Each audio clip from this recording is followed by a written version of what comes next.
اگر اس وقت ہمیں دیکھا جائے تو ہم کمزور بھی ہیں، لاچار بھی ہیں، بیمار بھی ہیں، علالت میں بھی ہیں، ہر طرح کی بیماریاں ہمیں لگی ہوئی ہیں، اور دین پر کام بھی ہم نہیں کرتے، دین کا سچا پیغام عام کرنے کو ہم تیار نہیں ہیں۔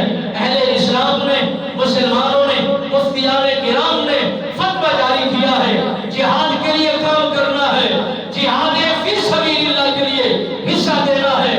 آج اگر فلسطین کے مسلمان اگر لقمہ اجل بن گئے ہیں اور بمباری کا شکار ہو رہے ہیں تو مسلمانوں یاد رکھیے، آج انہیں کی باری ہے، کل تمہاری باری ہے، اور کل ہماری باری ہے۔ ہماری ایمان کی حرارت کو دیکھا جا رہا ہے کہ ایمان زندہ ہے یا مر چکا ہے، ایمان باقی ہے یا ختم ہو چکا ہے۔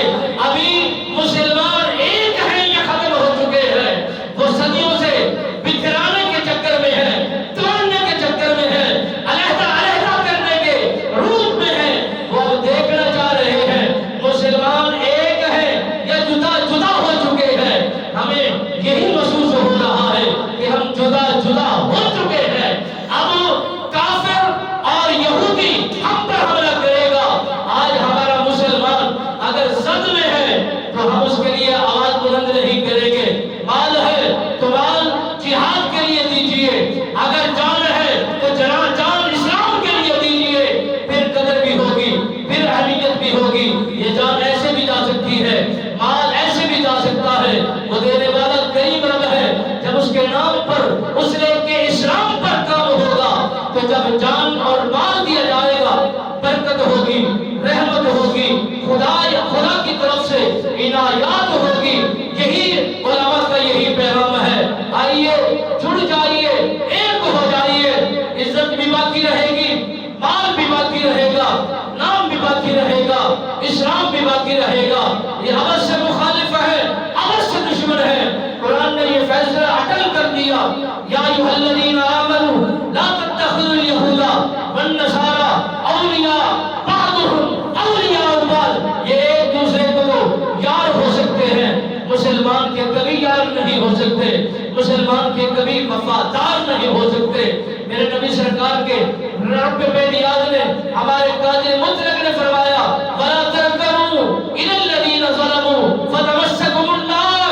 اے لوگو، جو تم ان کے ساتھ ایک دوسرے کے ساتھ کام کر رہے ہو، معاملے تجارت کو بڑھا رہے ہو، تمہیں نفع نہیں دے سکتے، تمہارا نقصان کر سکتے ہیں، تمہیں خفا کر سکتے ہیں، تمہیں ذلیل کر سکتے ہیں، تمہیں برباد کر سکتے ہیں۔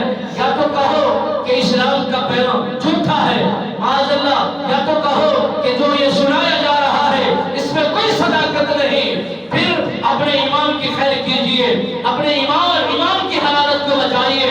یا پھر یہ سچا سمجھتے ہو تو آئیے، ڈٹ جائیے، مسلمانوں کے وفادار بن جائیے، خودداری کا اعلان کیجئے، ایک ہو جائیے، ایک ہو جائیے۔ محلے کا جوان ایک ہوگا، پورا محلہ، پھر پورا علاقہ، پھر پورا شہر جب ایک ہوگا، بادشاہی بھی ایک ہو جائے گی، سلطنت والے بھی ڈر اور گھبرا جائیں گے۔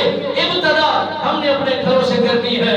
اسلام کا پیغام جس طرح بھی دیا جائے، میڈیا کے ذریعے دیا جائے، زبان کے ذریعے دیا جائے، مال کے ذریعے دیا جائے، جس طرح ممکن ہے، ہر بندے پر یہ فرض ہے، یہ فرض ہے، یہ فرض ہے کہ آواز کو بلند کرے، کردار کو ادا کرے۔ رب بے نیاز ہمیں دین اسلام کے ساتھ یارانہ خالص ختم کرنے کی توفیق نصیب فرمائے۔ نبی کے احکامات کے مطابق اپنی اپنی زندگیوں کو خوبصورت اسلام کے مطابق گزارنے کی توفیق نصیب فرمائے۔